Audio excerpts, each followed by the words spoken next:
여러분, 요즘 금융당국에서는요, 연일이죠, 연일.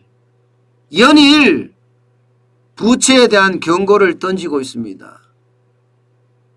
집값이 하락한다는 이야기에서부터 시작을 해서요, 민간 부채에도 지금 통화 긴축이 필요하다는 이야기까지, 그렇지 않으면 금융 쇼크로 이어진다는 아주 강한 말까지도 지금 내뱉고 있습니다.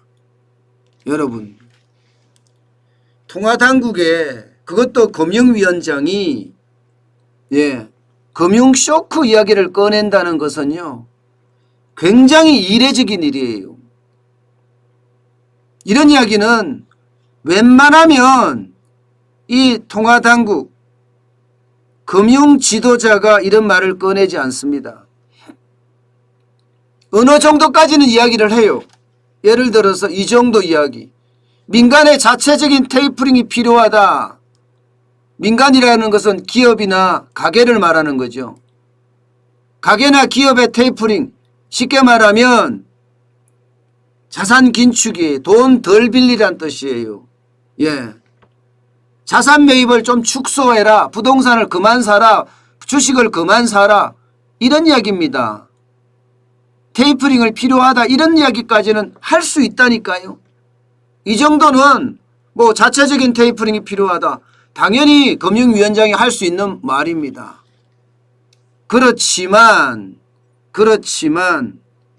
여러분, 이런 말들은 좀채로 쓰지 않는 말입니다.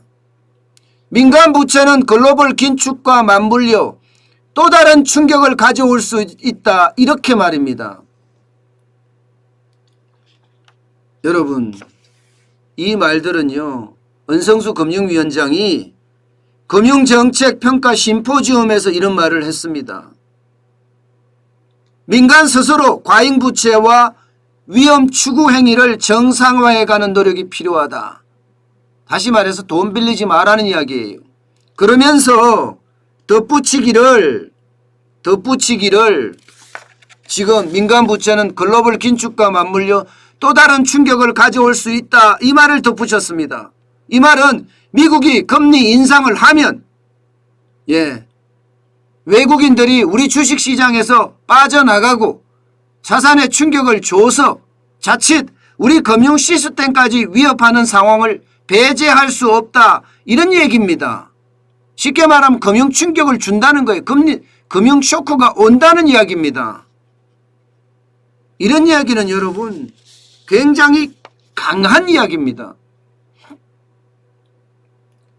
이런 거를 보면 우리가 정부의 정책을 신뢰를 못한다 이야기를 하고 정부 정책만 나오면 현장은 엇박자가 나서 거꾸로 갔잖아요. 부동산 정책 25번 동안 나오면서 오히려 부동산은 올라갔습니다. 그래서 정부에 대한 정책 신뢰가 굉장히 떨어져 있어요. 그러나 지금 금융위원장이 자꾸 이렇게 경고하는 것, 이것은요, 우리가 귀담아 들어야 될 필요가 있습니다. 오죽했으면 이렇게 여러 번, 그것도 누누이 이야기를 할까요? 지금 부동산에 대한 정책이 내놓을 게 없으니까 금융기관장들까지 구두 개입을 한다. 이렇게 해석할 수도 있습니다. 그렇게 해석할 수도. 그렇지만 금융 쇼크라는 말을 써가면서 이렇게까지 한다는 것은 지금 시장에 굉장히 충격을 주는 그런 부채 덩이가 있다는 이야기예요. 여러분도 알다시피 대한민국의 부채, 특히 민간 부채 장난 아닙니다. 2020년 기준으로 보면 4,135조 9천억 원이나 됩니다. 이게 2020년 기준이에요. 그중에 가계부채가 1998조 8천억 원이고요. 기업부채가 2137조 6천억 원입니다. 장난 아니게 민간부채가 많아요. 게다가 지금 1분기를 거쳐서 2분기까지 오면서 민간부채는 더더욱 많이 늘어났습니다.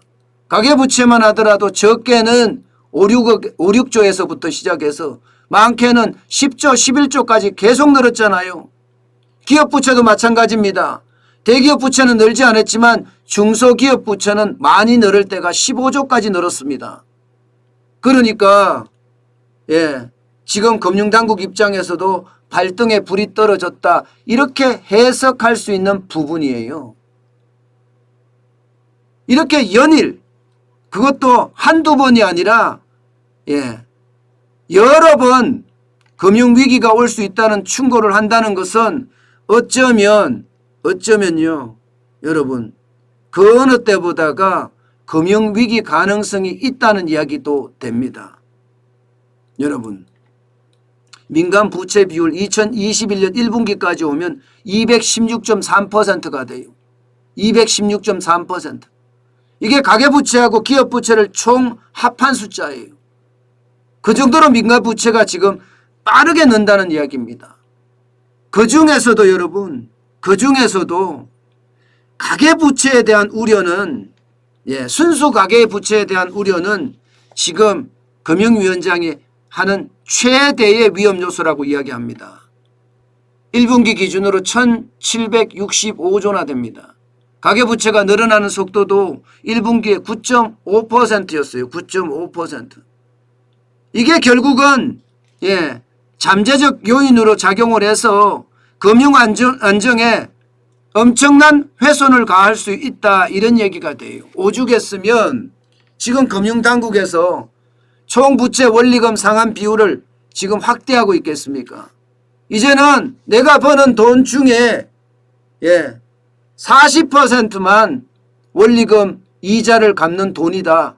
그게 넘어가면 대출을 해주지 마라. 이렇게 아주 강력하게 권고하고 있잖아요. 그러다 보니까 금융기관에서는 지금 어떻게 하고 있습니까?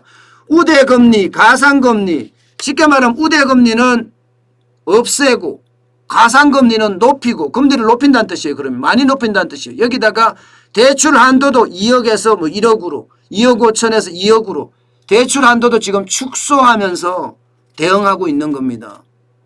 여러분 금융기관장이 이렇게 여러 번 이야기할 때는 우리가 귀담아 들을 필요가 있습니다. 가계부채의 위기가 생각보다가 가까이 와 있다 이런 얘기예요. 그만큼 위기는요 시시각각으로 우리 곁으로 다가오고 있다. 이렇게 봐야 될 것 같습니다. 여러분 늘 말씀드리지만 부채 위기로 치달을 수 있어요. 거기에 대한 대비책 반드시 필요합니다. 여러분들이 여유가 있다면 부채는 갚아놓는 게 편합니다.